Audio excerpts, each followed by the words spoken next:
freaking broke.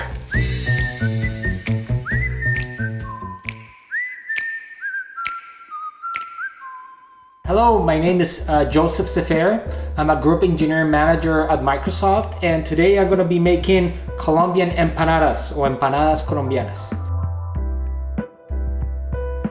So Colombian empanadas, there's three phases. Phase number one, the dough. The next is the filling. And the last one is what I call our hot sauce or ají, which is fantastic. You cannot miss it, you have to make it, otherwise it's not gonna be the same. I'm gonna start making the filling so you actually can get the filling started, put it in your range, and then while you do the filling, you can start doing other things. As I was saying, is two set of roasted potatoes, and of course the first thing you're gonna do is just gonna peel it and gonna chop it in big squares so it actually cooks pretty fast on the stove. The other pieces of the filling, you're gonna do some onion chopping. You wanna dice them really well. Currently, I'm the only person of my family in the United States. It's interesting, every time I travel to my country, usually we make it together, and we try to go back to those times when we were younger. And now with the whole family, with grandma, with grandpa, with everybody together, it's something really special for us to be able to continue that tradition. With the potatoes, make sure you have a good pot so you can put some of your hot water. Don't forget to put the bouillon in.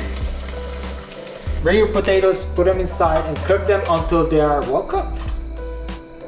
I usually peel the tomatoes. Some other people do not peel tomatoes. I'm a person who does peel them, and you want to chop them the same size as the onions.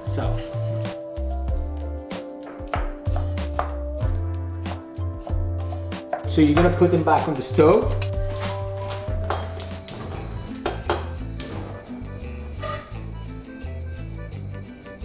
Some of the onions and the tomatoes. Don't forget the salt, the pepper, and the cumin to flavor. You're going to put it on the same tomatoes and onions. Some of the pepper on it. Ooh, pepper's so good. And the cumin. Make sure you also get some garlic into it. It's fantastic when you chop some garlic. We put it on and you chop it really well. So get your ground beef into it. I actually put on top of it some salt so I know it's getting some of it in. I'll put some of more cumin in it. And definitely pepper. Being the fact that it's almost 5 o'clock, and just cheers to you guys. I love scotch. It's my favorite. One of the things we're gonna do right now is to learn how to do the ají. Cilantro is the main ingredient of it.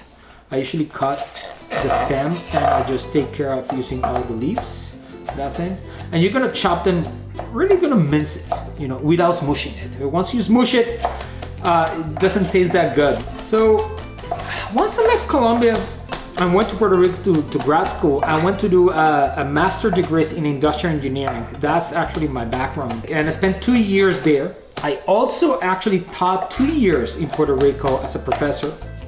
So once you're done with the cilantro, you put it aside and you want to start chopping your green onions.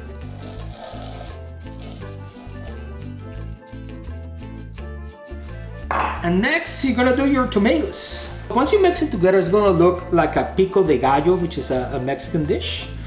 You also wanna dice them. If you find a jalapeno you want it the hottest it is when it has some of the brown lines on the sides, on the outside. You see those, it means it's hot. All you're gonna do is pretty simple. You're gonna mix all of them together and you're gonna put at least 4 limes into it. So we're gonna do the dough, and for the dough, just remember this for the whole bag of flour, you're gonna have 4 cups of water. So a good trick when you're making the dough is you wanna make sure the water is warm enough that you feel that it's burning a little bit in your hand. So you wanna make sure that it's that warm. Like I said, I'm gonna put some color into it. For the dough, you don't pour all the water right away, you just do it a little bit, and you start mixing until you feel that the dough is soft. Okay, we got it. You have it, and we have it ready for making. Now let's check the filling. So once you have some of your turkey and tomatoes and onions, and you have all your cooked potatoes, just mix them together. You're gonna smash them a little bit because that's gonna make the filling overall for the empanada. Make sure you taste it, because if you feel that it's missing some salt, some pepper, or some of the cumin, you can actually put it in there once you do it. And after we're finishing there, we can start assembling the empanadas. Again, you don't need it, but one thing that I have, it's actually a tortilla maker. One thing you're gonna do is you're gonna put some saran wrap into it, so again, it doesn't stick. I recommend you to put a little bit of oil so your dough doesn't stick. That's what you wanna do. I also have an empanada maker. You can find them practically in any stores, any kitchen store. You don't need it, but I find it pretty cool and easy to make it. When you make your empanada, you wanna make sure you make a bowl around 1.5 inches. One of the reasons I teach my kids to cook is just to make sure they don't forget their heritage, where they're coming from. We bring the family together. My son does actually the dough. My daughter starts doing some of the filling. I do some of the ají. We put an assembly line all the way in the countertop, and we start making the tortillas. We put the filling, put it, and I start frying. And it's the whole family thing together and friends. And then as you make an empanada, and you can make it and put it back wherever I told you, close here to your towel. Make sure you close it. In my role today, I'm new to my role, been 6 months in my new role. And the number one thing I did to my team, I said, hey, I have a cultural background where family is first. And I believe that my team is a family.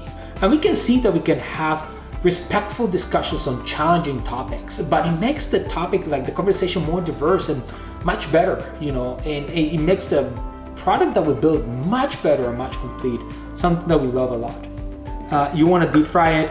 You want to make sure you have a lot of oil, because again, you want to make sure it's extremely hot, and then the whole empanada can be there floating. You want to make sure it's around 350 to 375, because when you drop off 4 or 5 of them, the temperature is going to drop, and you want to make sure it's frying at even temperature.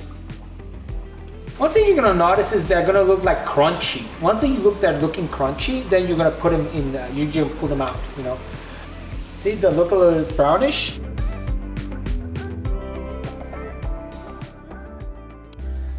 Oh, those look better. How about that?